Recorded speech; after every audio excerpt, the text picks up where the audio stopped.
Assalamu alaikum students. Today we start exercise 1.2 composition of two functions. In question number 1 we find f of g, g of f of f and g of g. We have two functions f and g.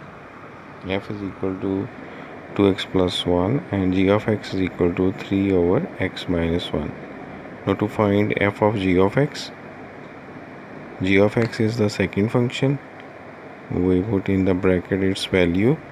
G of x is equal to 3 over x minus 1. We put its value and then move its value in f. In f we place this value at the place of x. Then we simplify this value and get the answer. Now here we find g of f of x. In bracket we have f of x. We put here value of f of x is equal to 2x plus 1, and then this value we put in the g in place of x, and this is the answer, g of f. Now f of f, here we put the value of f of x, and again this value we put in this function, therefore it gives 4x plus 3.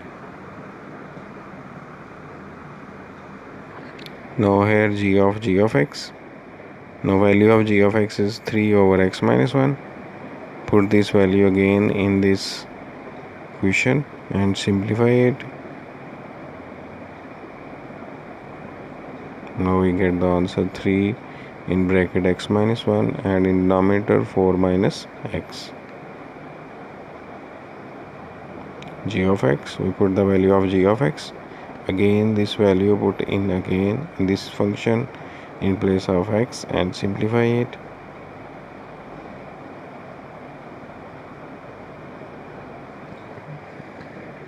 This is the first question.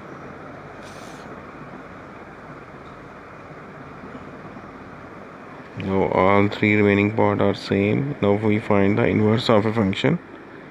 We have f of x is equal to minus 2x plus 8. Let f of x is equal to y. Therefore x is equal to f inverse y. We place f of x is equal to y, and then from here we find the value of x. Because x is equal to f inverse y,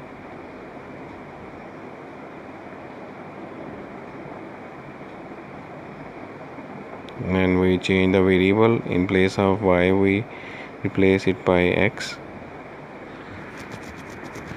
This is the first part. We find the inverse and then we put minus 1 in the inverse. It gives 9 over 2. Next we verify. In verify we have two functions. One is original and the other is inverse. We composition of these two functions f into f inverse. Because in bracket we have f inverse, we put its value and then this value we put in the f inverse.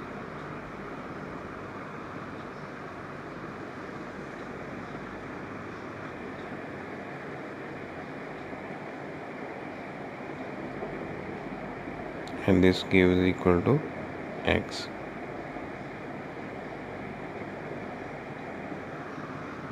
And this is f inverse f of x. We put the value of f of x, then we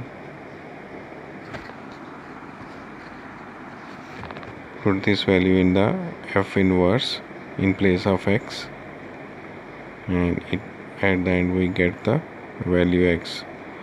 Therefore if we composition of function and its inverse is always equal to a variable in this function.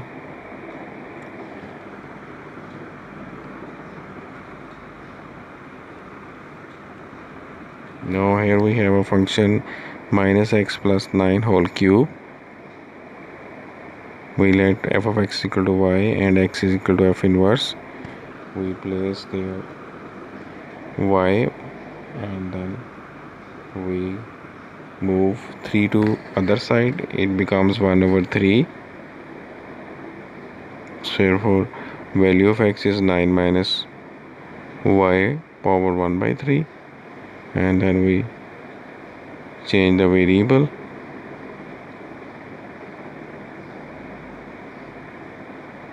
and put -1 in this value.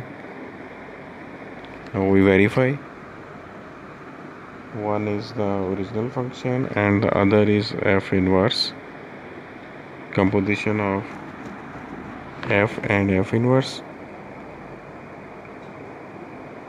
So value of f inverse is 9 minus x1 by 3. We put this value in the f of x. It is equal to x.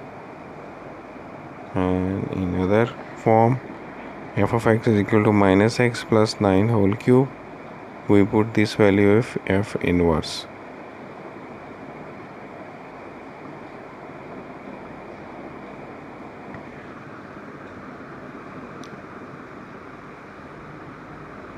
Now in this question we have a function f of x is equal to 2x plus 1 over x minus 1. Again we put the value f of x is equal to y, cross multiply y inside the bracket,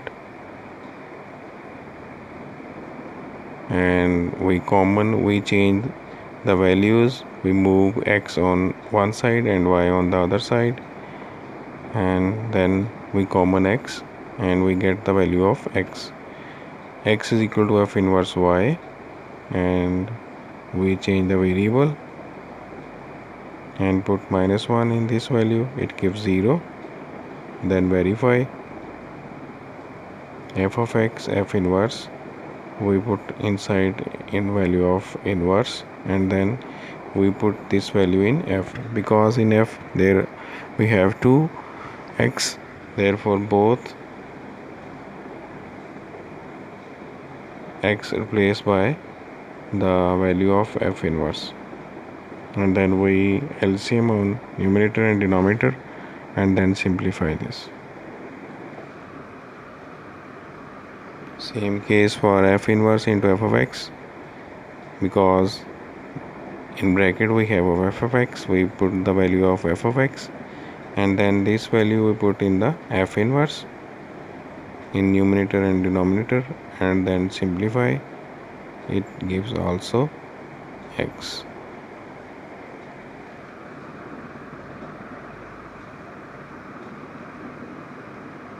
Now we find domain and range without finding the inverse.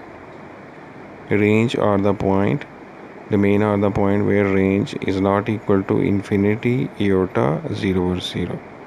Because all functions have range, domain is equal to real number, we eliminate from this domain the point where the function gives these three values like infinity, iota and 0 over 0.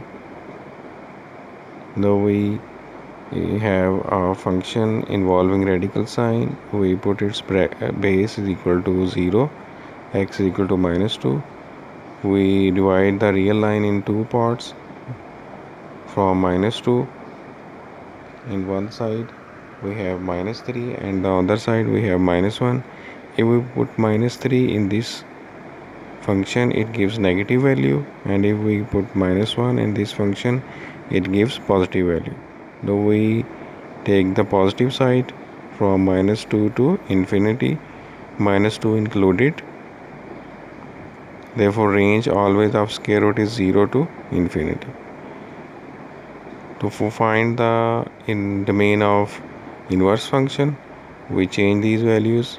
Domain becomes range of f inverse and range become domain of f inverse. Now this is a rational function. Here we have in denominator x minus 4. If we put there 4, it gives infinity because in denominator is 0.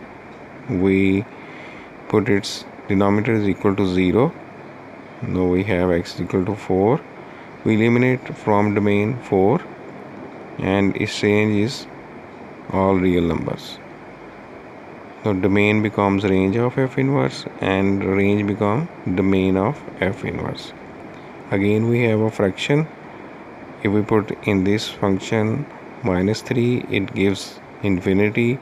So we remove from domain -3, and range is real number, therefore domain becomes range and range becomes domain. In next function we have x minus 5 whole square. Its domain is real number because we put any value, it gives the real number. It never gives infinity, iota or 0 or 0. But its range is 0 to infinity because we have square and it gives always positive values. Okay student, this is exercise 1.2. Solve these questions, and if you have any problem then send it to me. Jazakallah.